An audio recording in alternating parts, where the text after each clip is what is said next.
Good afternoon, everyone. Welcome back. After a one-week break, it's good to be with all of you. Welcome to the May 31st meeting of the Rotary Club of Brentwood.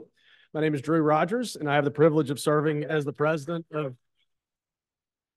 I felt like the one before last was a little weak, so this really makes up for it. I guess absence makes the heart grow fonder. But welcome to all of our guests and visiting Rotarians. We're glad that you're here. We have a great program for you from some of Brentwood's finest. We also had a great week. I'm sad that Larry Kane's not here to celebrate this with me, but in case you didn't know, Tom, Auburn University is now a golf school because we defeated Florida State for the NCAA Golf National Championship this week. So Larry and I are very excited about that. War Eagle. Thank you for that, Tom. I'm going to ask Bob Thompson to join me at the podium to deliver our invocation, and we will follow that with Dale Llewellyn with the pledge and four-way test. Bob. Thank you, Drew. I was given two honors today. One was to greet people, and it's always delightful seeing everybody. And Drew asked me to give the invocation today, so I pulled out my very favorite blessing, and I'm going to share that with you. Life is short, and we do not have too much time to gladden the hearts of those who travel the way with us. So be swift to love and make haste to be kind. And may the divine mystery, who is beyond our ability to know, but who made us and who loves us and who travels with us, bless us and keep us in peace. Amen. Please join me in the pledge allegiance to the flag of the United States.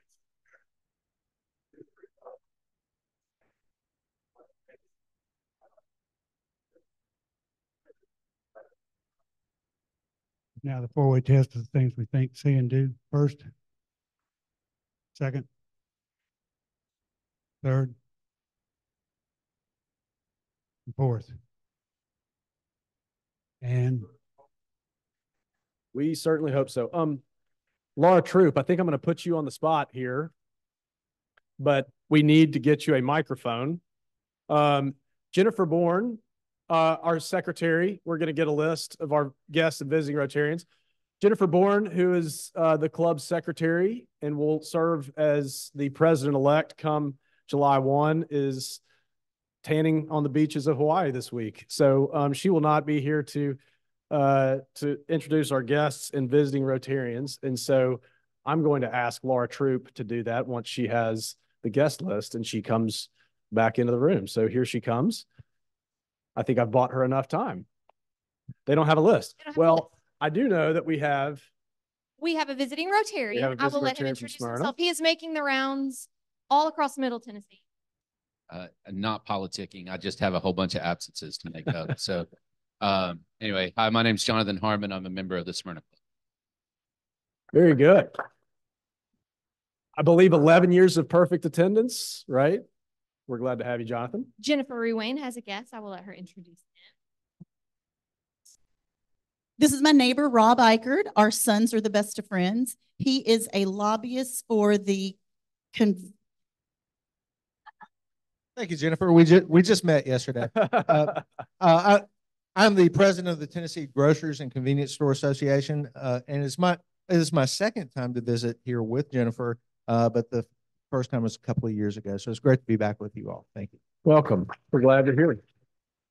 I don't know if you heard Jennifer. She goes, I don't know what organization. I can't remember. He's just my drinking buddy. So Good thing you're sitting with the police. right. And some of our police guests today, Jim, would you like to? So we have Colin Lane is here today, and he's going to be speaking in just a few minutes. And Bryan Kirkpatrick, I promise he is here, even though his seat is empty. He's here, and he'll be speaking as well. Thank you, Jim. We have Drew Pressman, who is in process. He's just been oriented. Drew, stand up and give a little wave. Yes. Oriented. Excellent. Welcome, Drew. And over here, we have over here, Becky has a guest with her today. I'll let you introduce.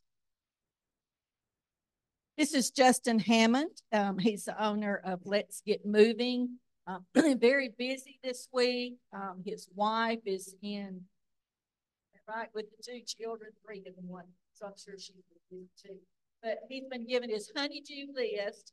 They're moving into a new home. So give him a pet or whatever. Welcome. We're glad you're here. Oh, Jared has something to say. This young man has done 4 or 5 moves for me and my client. He's wonderful. If you need a estate sale or moving across country, you need to get rid of stuff. You need to get rid of stuff that you don't want to take with you. He'll help you move it and clean it up when he's done. Wonderful. Thanks. Welcome. All right. We're glad you're here. Thank you. I think that's everybody. Is there anyone I missed? No. I don't believe so. Laura, thank you very much. We do have a couple of announcements.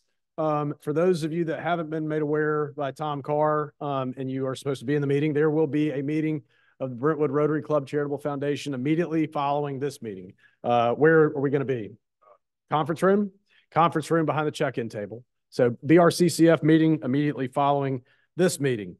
Also, Michael Heineman has made me aware that he will be hosting a fireside chat for any new member that has joined within this Rotary year. And if you don't know what that Rotary year is, that would be July 1 of 2023 through June 30th of 2024. So if you have joined, and we've had 14 members join during that period of time, which is remarkable.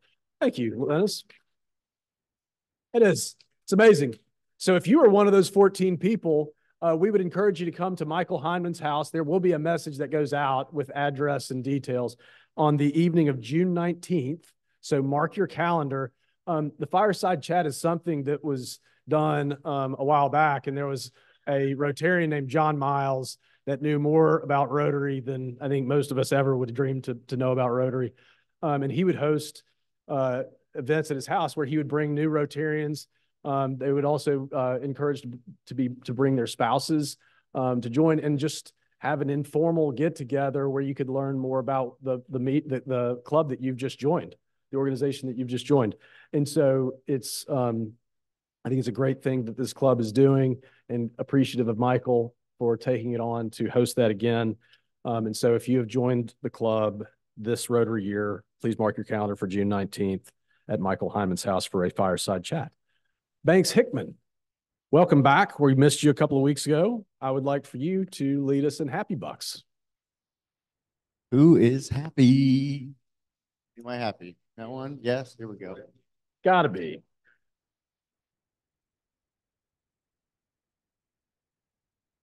First of all, I want everybody to notice my new shirt.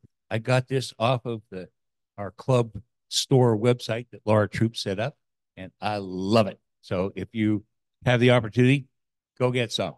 And it's great to wear it during Rotary Day meeting days, because it really shows who Rotary is. We are. So really encourage you to do that. So that's number one. You're not getting that one. I'm not that happy.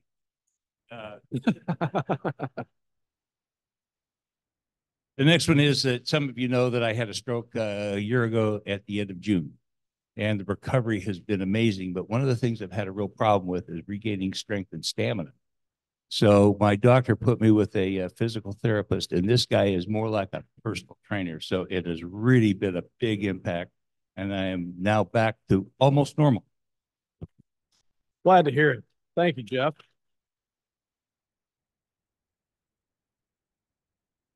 Well, for those of you who don't know, I'm incredibly happy because I was just married to my best friend and got to spend a week in Iceland. So there's that. Nice. Sorry, I take it back. Thank you very much for the card y'all sent. It was so sweet. We so appreciated all of that. Nice. Congratulations. Who can top that?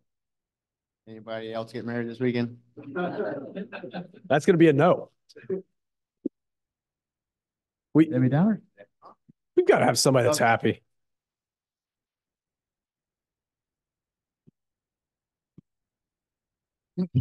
I just got back about a week ago. We didn't miss a meeting, but I helped my daughter celebrate her 13th wedding anniversary down in Aruba. And we had a wonderful time. Thank you. Very nice. Wonderful. So first I'll say I don't have any money, so if somebody would, spot me here, that'd be awesome.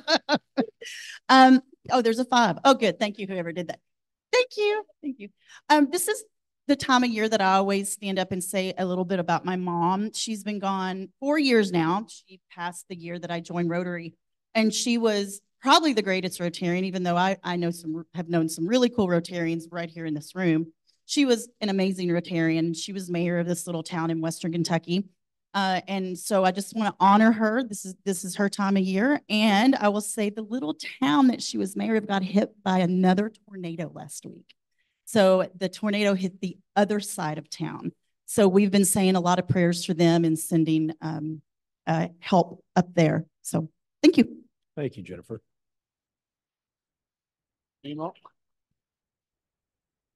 All right, so I'm also cashless right now, so I'll pull an Allen. I'm good for it. Don't worry about it, Alan. It's okay. Don't worry about it. Just when I'm happy for a few reasons. I was just at the beach last weekend, and that always makes me happy. And when I'm not at the office, I do some real estate investing. And so I have last week, 2 leads came in, and I put them under contract. So I'm really happy, excited, cautiously, I guess, that they'll close and make some money. So fingers crossed on that. So really happy about that. Best of luck. Am I missing anyone? Anyone else? Y'all good? Banks, thank you. Appreciate you. And Jordan, congratulations. That's a big deal. We haven't had a wedding in the Brentwood Rotary Club for a while. A first marriage. That's what we determined. A first marriage in quite a while. So that's super. You should be very proud of yourself. I'd like to ask Jeff Brown to join me at the podium to introduce our guest speaker today. Jeff.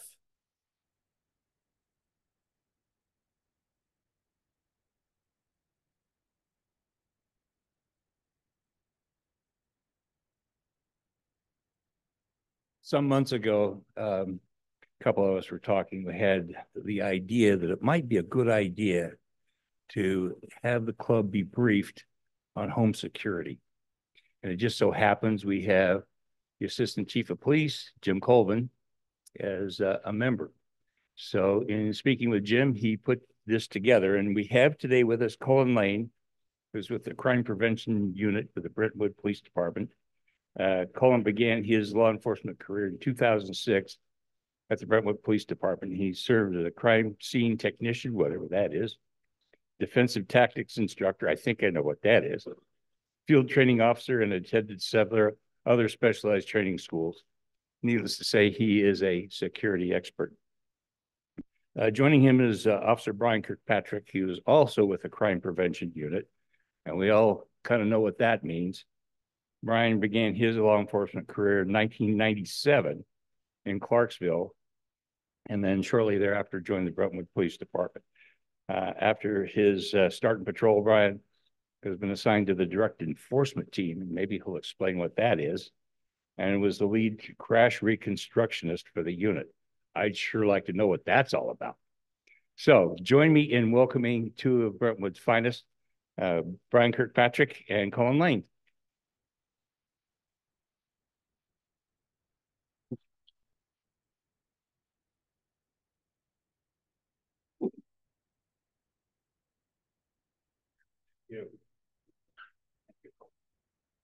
Good afternoon. Hope y'all are doing well. So Colin and I, a lot of what we do is we work in the schools. Some of you guys are familiar with the DARE program. And so a lot of what we do in the crime prevention, we do events like this and throughout the city. But a lot of what we do is we go to all the schools in the city and we teach DARE, the DARE program. So you're going to have to be patient with us. We're used to elementary school kids a lot of times. So we're like, raise your hands if you have questions, and don't interrupt. We go to the high schools too, but the rules change a lot when we go to the high schools. And we speak specifically to the boys a lot of times. We're like, instead of, be nice, we're like, boys, don't ask stupid questions because they're high school boys, right? But thank you for this opportunity to come and talk to you guys for a little bit. And we're not going to talk a lot. We're going to give you some basic information. And then what we'll do is we'll open up the floor to questions that you have and any kind of concerns. And one of the things that we've done also is we have a home security checklist that we created. We updated it recently, and we have several copies of it up here. And so at the end of our time, if you want one of these, you can come get it, take it. And it's just a simple walkthrough for you to do for your own home. And just, it's a checklist basically. And if you have questions about it, then we'll be more than happy to answer questions, you know, as general, or if you read it and we're pretty easy to get a hold of. You can look on the department website under the community services stuff, and you're more than happy to email us. Just don't email me next week because I'm going to be at the beach, so I'm taking vacation. But Colin will be here, right? Yes, I'll be. But yeah, so we'll just talk just a few minutes. Anything you want to add or? Yeah, so kind of explain a little bit what we do. We're called a crime prevention unit, but it really encompasses a lot of different things. Our biggest crime prevention effort, obviously, we teach the DARE program in all of our schools. So if you've got a child that's been in the 4th grade or on, they've probably seen us. Even at Brentwood Academy, we go there for the 7th grade. But other efforts that we do, we do a women's self-defense class quarterly. We interact a lot with our HOAs. We help start up neighborhood watches. So we try to touch anything that, we can kind of be preventative on things happening. I know that we're going to be talking about home security today, and we're going to kind of give you some guides on one. We come out and do assessments. Some of the old traditional rules still apply, like lock your doors, turn on lights at night. Like these things are still great deterrents. But there are other things that are being used now by those that, their daytime job is to take from others. And our job is to try to stop that. But as technology advances, we use things to see them. They get things to defeat that. And so we'll kind of touch on a little bit of that as well. But usually like how this goes is that it's more of a Q&A format. Okay. So I know there's a lot of different questions we might get, concerns or thoughts of things that you're doing. And we'll try to address what we do as police department or some things that you can do yourself as a homeowner or business owner. We do business security assessments also. And then I'll kind of touch on one of the things that he and I have utilized it's called crime prevention through environmental design. And that really focuses on, like, take, for example, your home. How well do you keep your shrubbery, trimmed and cut back? Like here, it's not really a big issue. I mean, we've got beautiful homes and landscaping is taken care of. But there are some things that you can do that really make it like hard hiding spots for those that are your prowlers and things of that nature. So I just want to lay out exactly what he and I do. And during the summertime, or really any time, but we go around, we do a lot of assessments for homes and businesses. What I'm going to do is I'm going to bring a couple of these around. I'll put a couple of them at each table, and you can look at them. And then if you want to come up and get one afterward, take the one to the table, that's fine. And like Colin said, a lot of the stuff that we talk about is just, it's simple. It's very simple steps that can make your home a harder target, or even a business a harder target. And we'll talk about a few of those things. And then again, like Colin said, we'll just take questions. So I'll let you. Okay. Anybody have any questions they'd like to ask or things throw out right now?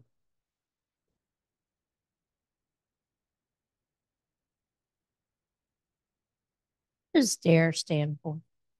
DARE, it stands for Drug Abuse Resistance Education. So, it's been around since the 80s. If you remember the Nancy Reagan Don't Do Drugs push way back in the day, that's long, not since, but DARE has been about. DARE has been about, making good choices for children. And we talk about like risk and consequences. We talk about peer pressure, bullying. So the DARE program, if you remember from the 80s, is completely different than how we teach it now. So it's about really decision-making and critical thinking.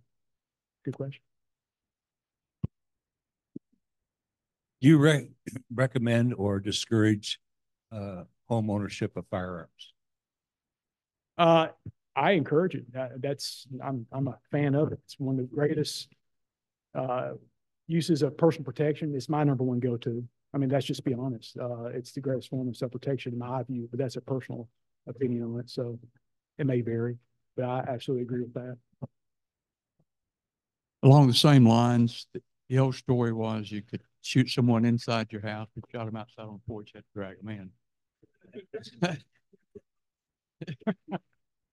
So now with a lot of laws have changed related to weapons and things. What is the current right to defend yourself in your home or outside in your yard even? Okay. If someone were to actually come at you? I'll try to answer this in maybe the easiest way that in that split second decision, you can make that decision. If you or a loved one feels like your life is in jeopardy of death or serious bodily harm, then you have the right to self-defense. Okay, does that make sense? So if you feel that someone's threatening your life or the loved one that you're with and you need to protect them, then that you have the right to self-defense. So that's the best way I can tell you to gauge that. There's not, one particular marker that, oh, now I can do it. Okay, it's kind of a combination of different things. So, and I promise you, each situation is going to be so different. There's going to be different things that happen with that. There could be things where, body size, like your attacker is much larger and stronger than you. So you might be able to go to a weapon much sooner than someone who's equal body size. Like those are all factors that play into that. But it's easy to say and reasonable if someone breaks into your home, why are they breaking into your home? Like and being able to articulate those things. But it ultimately comes down to, are you in risk of you losing your life or getting seriously hurt? Yes, sir.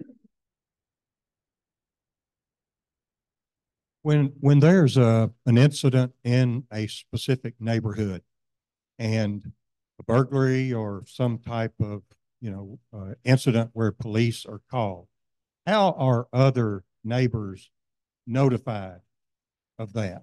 Assuming it's at night or any time of day, really. Well, we typically don't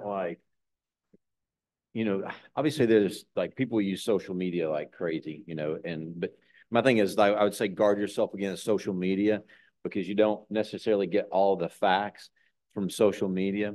On the police department website, we have a crime mapping software, and anybody can go in and use it. And basically, the crime mapping it's all the crime that occurs in the city of Brentwood. You can put a date range. Now, it doesn't give you the specifics of a crime, and a lot of times, honestly, when something happens, the police department might not share all of the information that happens as it pertains to a certain event. And it's not because we're trying to keep information from the public. You may hear of like a car burglary, a home burglary, or something like that occurs, but we might not share every bit of the details because we don't want to overshare information that would give away or that would hinder or jeopardize an investigation. Does that make sense?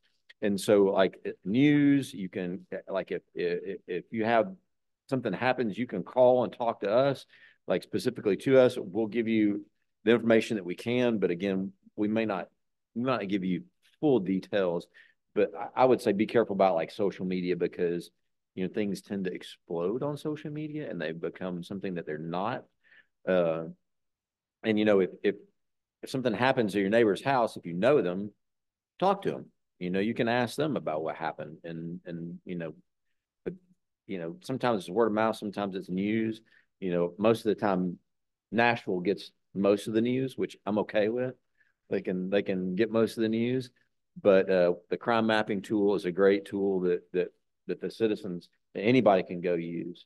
And it's just a map and it'll tell you where car burglaries, property theft, things like that of property crimes that have occurred all inside this city. Yeah. Yeah.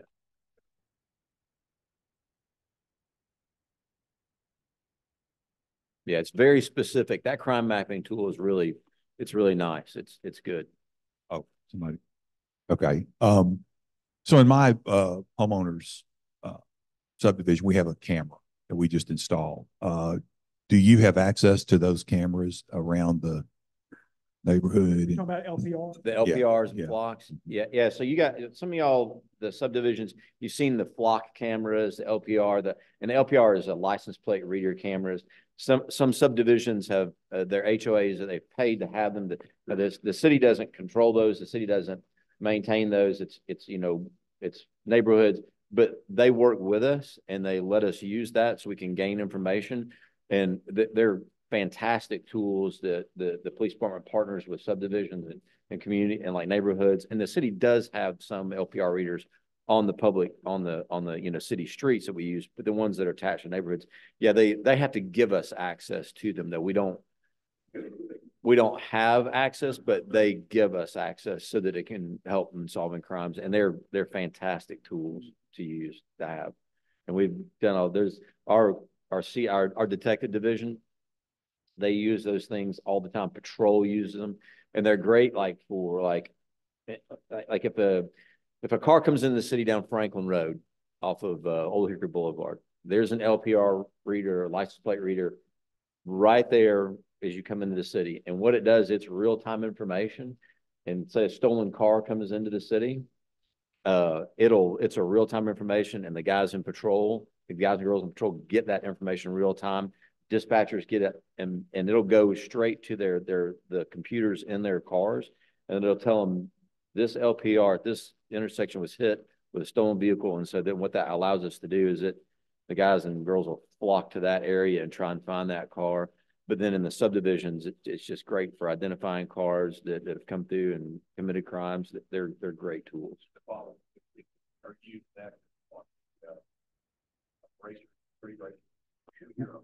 Well, we don't fortunately have a ton of like the drag racing going on inside the city. That's like, you'll hear a lot of that stuff happening in the larger metropolitan cities. It's really super, super bad in Memphis right now. They're dealing with some of it in Nashville, not to the extent of like Memphis.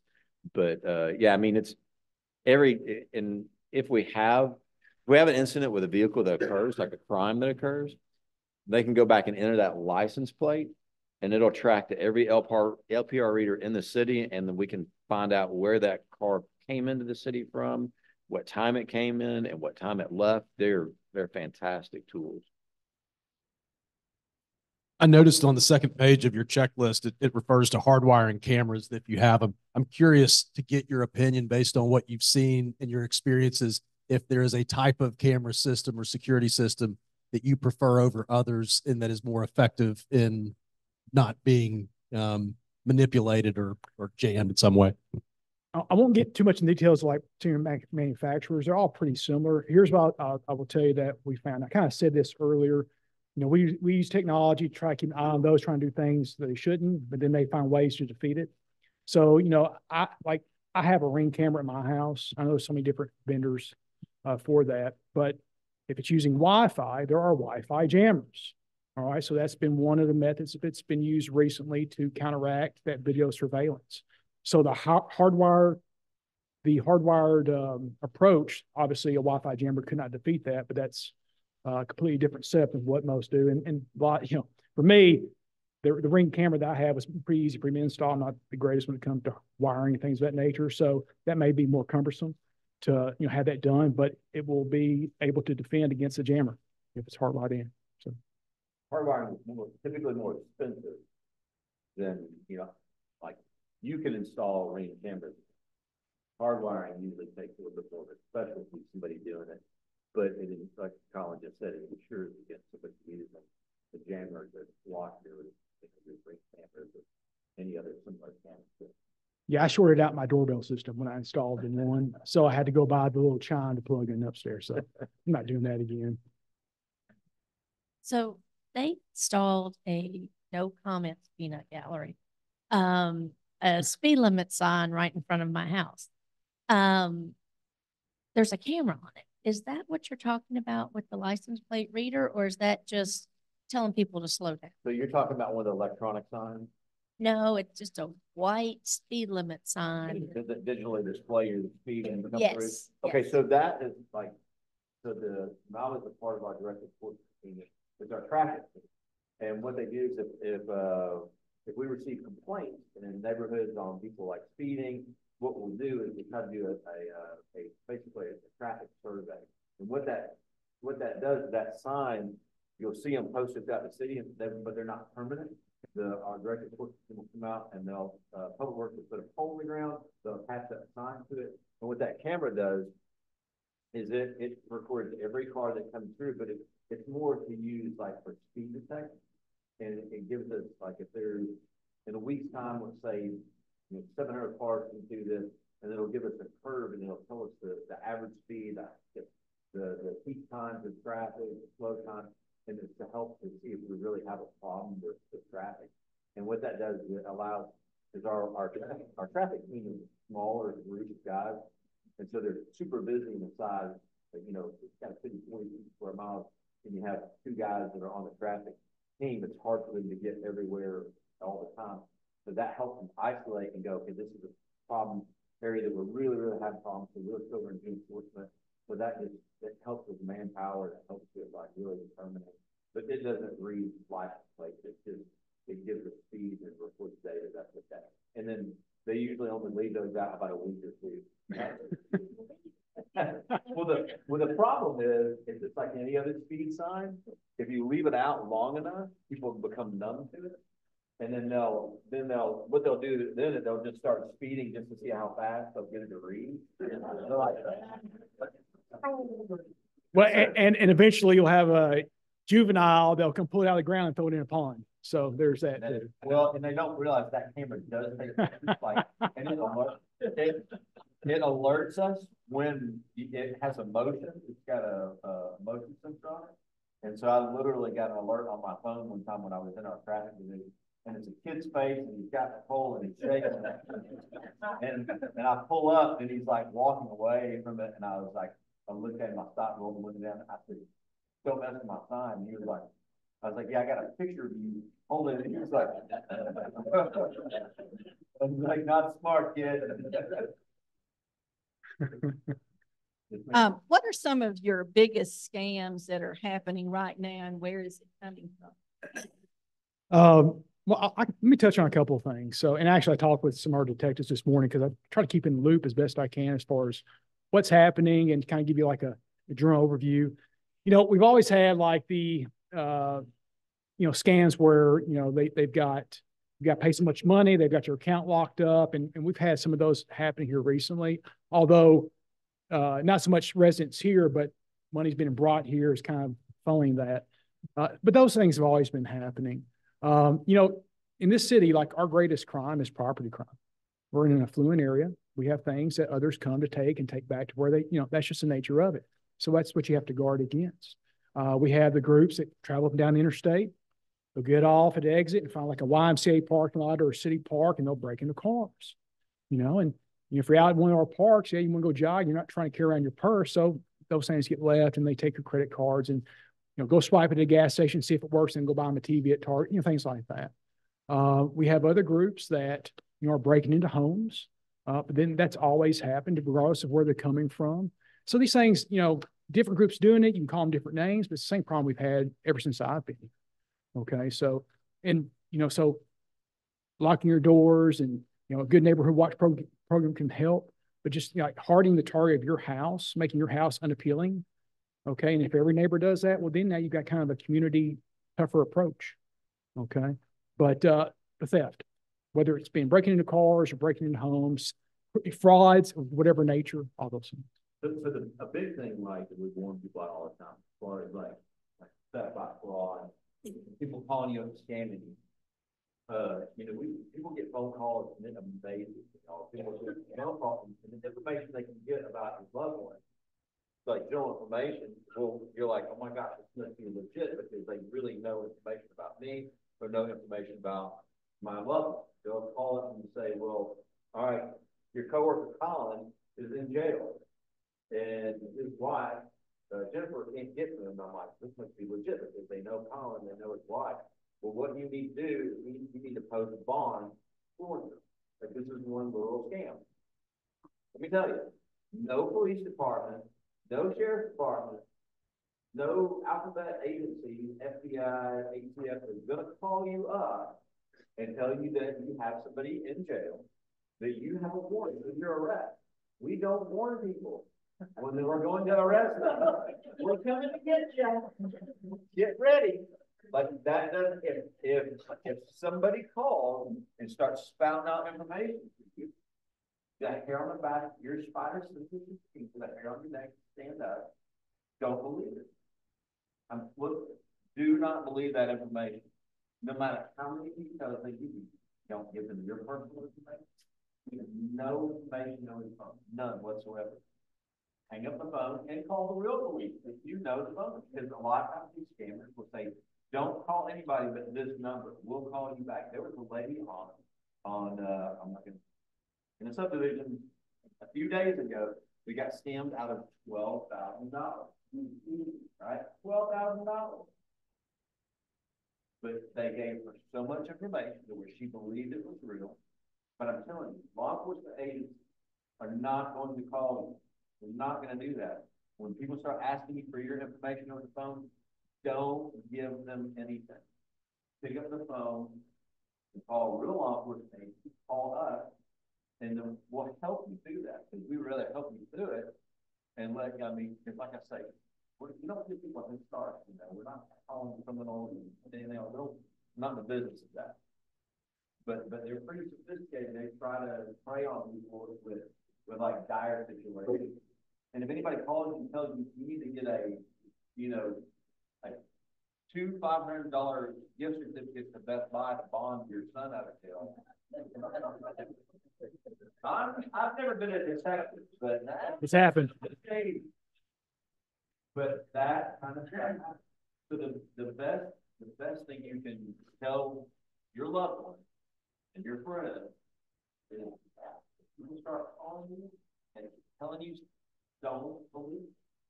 Emails, text. If you don't know the person texting you and it says, type stop to, don't type stop to not reply. Just don't reply to it. Don't answer these emails. Don't even open them up. If you don't know the phone number that's calling you, don't answer. I mean, I have sometimes we'll have a little fun with it. I had a guy call me one time and tell me that I have warrants for my arrest. I was like, oh, I was like, this is news to me. And he said, we're coming to your house. And I played games with him a little bit. Come on, Cletus.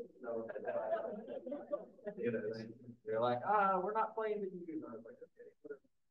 But like, my suggestion is don't answer the phone. Home security, like back to the whole idea of home security. If somebody comes to your house and you haven't called for a food delivery, if something's not, if you're not expecting an Amazon package, you don't have any knocking at your door, my suggestion is don't answer the door. Because you don't know who this person is. You don't know. We don't want you to be paranoid. I'm not a person that believes in walking around in fear, but I want you to be aware. There's a big difference there. Being controlled by fear and being situationally aware are two different things. If that makes sense. And I don't do Uber Eats or food. I don't trust people with my food. I don't know. I haven't seen it. But don't answer the door. You don't know what they're selling, what they're doing, if they're trying to take your house out, if they're trying to see if anybody's home. If you got a ring camera, answer the ring camera or stand at the door and talk, but don't open the door. That's just some smart things to do, like report home safety. Don't give people information, don't give strangers information. And that's another, if you're going away on a trip, I would never suggest getting an Uber ride from your house to the airport. Because you're packing bags and you're loading up food and your Uber ride up with bags and you're like, this stranger just saw you pack a week worth of clothes and go to the airport. If anything, walk to the corner. Or to the police department. Get my Uber ride from the police department. Just be smart about who you're telling, where you're going, what you're doing. And to get back to what Colin was saying, neighborhood, people working together, like letting your trusted neighbors know you're leaving and to watch your house. It's invaluable. That's great, and just trust each other. Somebody else with a question. I do. First off, we appreciate your service for our city, sure. As citizens, we have our own ideas of what threats are. As a department, I'm just curious to know, what do you feel like is a big threat or the biggest threat, or maybe your biggest concern for us? That makes sense? Yeah, well, property crime. Property. Violent crime is not the biggest issue. Most of our violent crime in this city is its relationship with that. We don't have a lot of random acts of violence. So I would say property crime and then crashes. Some of y'all got like two like most of it's property crime. And we go back to the idea of like, if you go somewhere, like I know Colin does it with his family, I do it with my family. You go somewhere and you're going into a business and you're gonna go shopping or groceries, don't leave your briefcase, don't leave your nice $200 pair of sunglasses, don't leave purses where people can see them. The inside of your car should be clean. It should be clean. Because then if somebody's a thief and they walk by, they're gonna look. Because there's nothing in the car that they're gonna do wrong. Right? So we talk about property crime, being smart about decision making, and giving your information out to people. The property crime is definitely the biggest concern. The crash. Be patient. Traffic, y'all.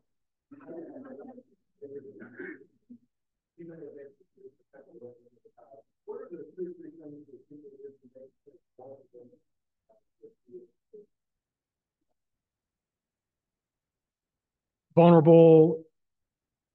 Okay. So like the phone call scam, the online scam, particularly a phone call scam, a lot of times they try to get a person in like such a tizzy, like it's the end of the world, you need to pay now. Like they'll get them wrapped up so emotionally that before they know it, they give them, 2 green dot cards with $1,000, right? That's a thing. Again, it kind of comes back to, with subdivisions, a lot of times we'll have like a rash of burglaries in one subdivision. Car burglaries, maybe some home burglaries, okay? And so I understand, like as a community, a small community, that neighborhood, like, we need to come to arms and stop what's going on. But by that time, they usually move on to some other places. I think what not to do.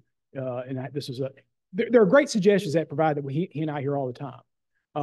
One that was not so great was a gentleman who wanted to start an armed militia in one of our neighborhoods and then detain everyone who walked by that he thought was suspicious. Like, buddy, that's kidnapping. You can't do that. Okay. I don't think they did that. Really, it just kind of comes down to situational awareness in general. We talk with our kids. I know this may not be the question, but like when we do our women's class, we have a lot of mom and daughters come around. And one of the biggest things is when you're out and about, quit doing this with your phone walking. Like have your eyes up and look around a little bit. Everyone's so focused on these little things that have their attention, So, and when it comes to like physical safety, like that's probably the biggest one, looking around. Like you can kind of tell when someone has ill intent, like their body language gives off more than anything they could ever say to you. Okay. And then obviously with your home, then lock your locks and all that kind of good stuff. So that just general stuff, but that's what I would tell you. Yes, sir. Yeah. Follow up on your mention of the ride hailing services, Uber and Lyft. How concerned are you about these guys that are driving around Uber and Lyft? And are they reliable? Are they vetted? Are they a problem? So that's one question. Okay. Second question is, what are the trends in human trafficking within our area, Williamson County and Brentwood? Okay. The rideshare service, I'll speak to that a little bit. Uber and Lyft, they have, I won't call it a great vetting service. Most of what you see are like how you would rate a driver. And then by the way, they rate you too if you don't tip them well. And if you don't know that. So that's probably the biggest way you can see. And then they have different ways of verifications like license plates, and they'll text you back with the number that you procured the Uber with. Is it fail safe? It's absolutely not, but it's better than what it used to be. People could fool you with a sticker of Uber and, bad things could happen then. So I don't know about the vetting process truly with those two companies. A lot of people do that. A lot of people that you might not get in a car with otherwise. Okay. So I'll kind of share it with that or stop with that, I guess. Human trafficking, I'll say it this way. Any city that has a hotel is subjected to have these type of things happen. Okay, no matter the city. And one of our detectives said this way, You know, if you go to Walmart, you're going to get Walmart things. If you go to Gucci, you're going to get Gucci things. What does that mean? Well, if you go to Dickerson Road, you're going to get a certain type of clientele. If you come out to Brentwood, Franklin, Williamson County, there's likely going to be the other. Okay, so it's a way to look at it. Will I tell you that it's not happened here? No, I won't tell you that. It's a problem everywhere. Okay, and there's different ways that happens. You know, there's a lot of it is young folks or, you know, problems with drugs. So they get with someone who deals in drugs. Next thing you know, they're on a ride, and, you know, 2-3 weeks later, they're kind of being held against their will, doing things that they would not want to be doing in hotel rooms. And that's kind of how that transpires. Okay, but any city or county that has hotels, motels, like, you can bet that it's going to happen if it hasn't already happened. And that's kind of a broad brush I'm painting there with it, but it's a huge problem. And we don't have a lot of like cases of kids in this area that live in Brentwood become victims of human trafficking. So that's not a fault. Passing through. But the passing through, that happens in every human trafficking. $1 billion industry, like, it's a problem. Not just in America, it's a problem everywhere. So it happens, but we don't have a lot of victims per se that come from ours. Does that make sense? They don't originate from here. Not to say that it hasn't, or that it couldn't happen.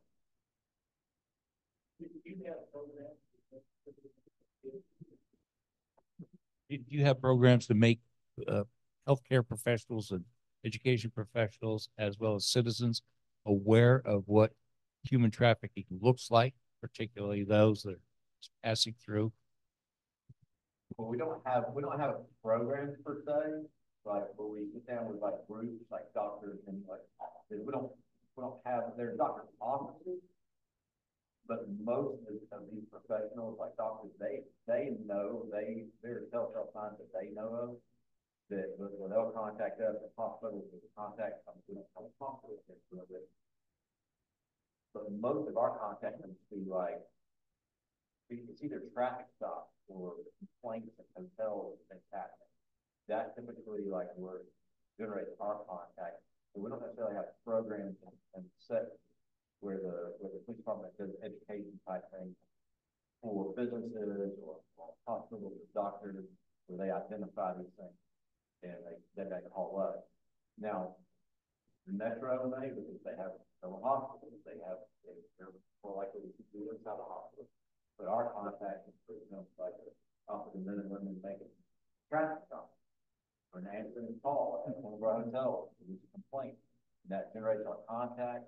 And then our guys are, the great thing is this police department is, when I came here a long time ago, one of the things I first noticed when I came here is the level of training that we get. The level of education our officers and our detectives get in communication side of the department. We get emails from our CID daily, and we get training, you know, all the time on trends and things to look for, so that when our guys and girls encounter them in the street, there's signs they see, so that we can intervene on our level, you know, as first responders and police, and like we just talked with Detective Reloading telling us about the case that he's working right now, and it generated off of I believe it was a traffic. And now he's prosecuting a guy for human trafficking. And so that part of the police department, our guys will intervene on that first responder, put a contact and use the time to go from there. And that can do in large part to communicate within the police department and then the city being willing to train us and spend the dollars to train us so we're educated to know what it is.